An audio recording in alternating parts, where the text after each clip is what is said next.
to last year when we had a lot of riots and the media en masse called it peaceful protest. Jay, you can agree or disagree. Yeah, mostly peaceful. You can agree or disagree with the messaging, the meaning, and the intentions. But when there is over $2 billion worth of damage done to the American public, private and public spaces, businesses ruined, riots, fires, property damage, excuse me for thinking that's not really all that peaceful. But who was the one really pushing that message? It wasn't me or you. It wasn't the American public. It certainly wasn't those people that owned the properties, the businesses that lived in those affected areas. It's the media.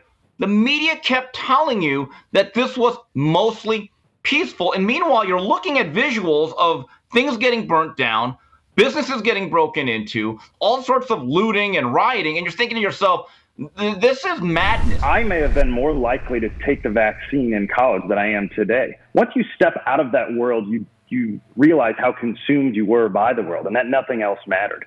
I think you're exactly right. I think athletes are being manipulated. It is really interesting because, as you pointed out on your show, guys like Kyrie Irving, who have decided they want to figure out what is absolutely the very best for them, are making a sacrifice, right? And the sacrifice, people are calling them selfish. Is it really being selfish if you're making a decision that is best for you and your family? Like, this is, I don't know where the proper answer lies, but is your team more important than your family? Is your team more important than your extended family, your circle, your long-term health? I mean, you've got probably a wife and kids and extended family, certainly as a guy who has made that much money that you will be supporting long-term. If you, such as Aaron Rodgers, right, who is actually allergic to some of the ingredients, if you decide that you are going to do what's best for the team for just a very short time, is that less selfish than doing what's best for your family in the long term? I don't think it's a fair discussion, and we're not even allowed to bring it up. The makers of Sesame Street just tweeted out that Big Bird just got his vaccine shot. What the hell's next? Miss Piggy gonna leave the state of Texas to get an abortion just cause she found out that Kermit wasn't the baby daddy? We all know that the Count was really the baby's daddy. Y'all remember the Count talking about 1, 2, 3 fat pig. Oh, that's a good fat pig. I was a victim of this. I played victim of, listen, I want to be a rapper, an actor.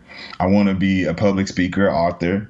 But I just played the game because I was good at it. So the game wasn't necessarily me. I could make a decision to say, when I walk away from this game, I can go do all the things that weren't a distraction to me in my field.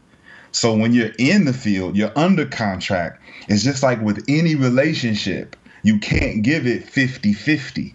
You have to give it 100%. You have to be engulfed passionately into this craft so that it resembles what Kobe Bryant exuded when it comes to the work, the time he put into, the energy he put into. That showed the result of what it looks like. So if you're not engulfed in it 100%, you're trying to be something that you're not here for. No, you are responsible for your children, for their welfare and their well-being. But somehow, on the left, and particularly in the black community, you know, the government as an entity, we used to keep it down in the basement. We used to call him Uncle Sam. Uncle Sam is here to stay. He's staying for a little bit. He comes up every once in a while, you know, get something to eat. You really stay out of the way. But Uncle Sam has slid into the master bedroom while Dad was away. And now he has a different relationship with the family. And now he says, no, I got you guys. Don't, look, Dad, he's not coming back. I made sure of that. I'm the daddy now. I'll take care of you. And too many black folk, men and women, have accepted that reality. Colin Kaepernick, he grew an afro, cast himself as Huey Newton, leader of the Black Panther Party. LeBron James, he read the first paragraph of Malcolm X's book, learned to pronounce the word systemic, and styled himself as Muhammad Ali. Seems like I'm mocking Kaepernick and James. I actually feel sorry for them. They've been lied to by corporate media.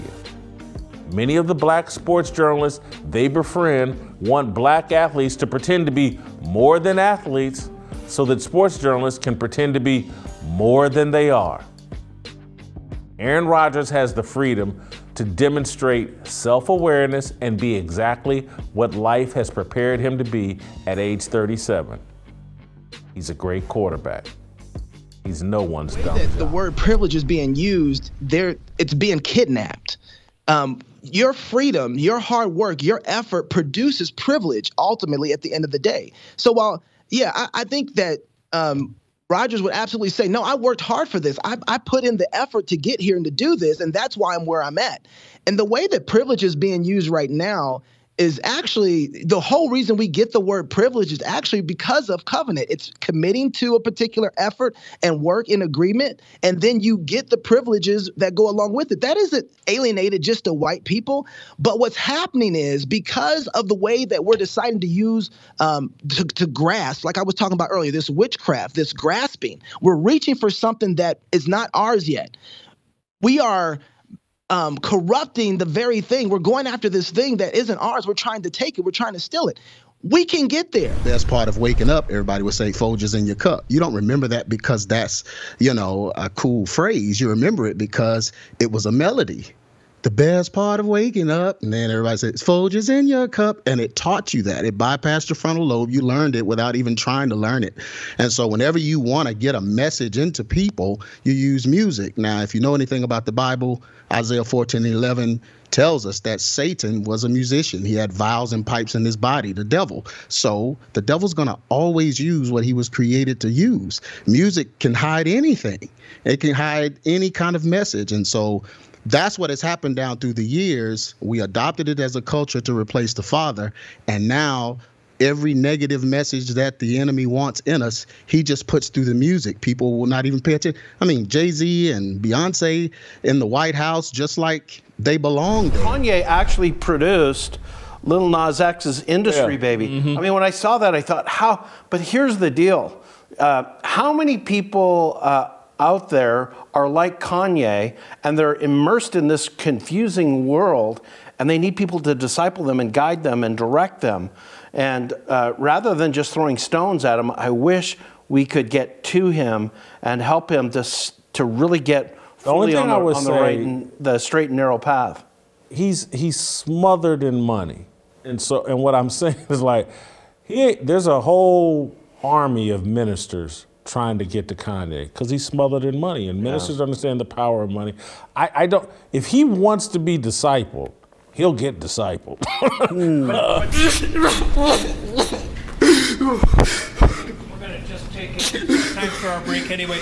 You can just relax for a minute. LeBron, that's a 18-year-old or 19-year-old now. 18, 19. I'm not sure how old he is now, but it's a teenager. Crying on the stand, feels like he's fighting for his life at this trial. Took a huge pair to take the witness stand. Anybody else, I'm sure his lawyers advised him, you don't need to take the stand here.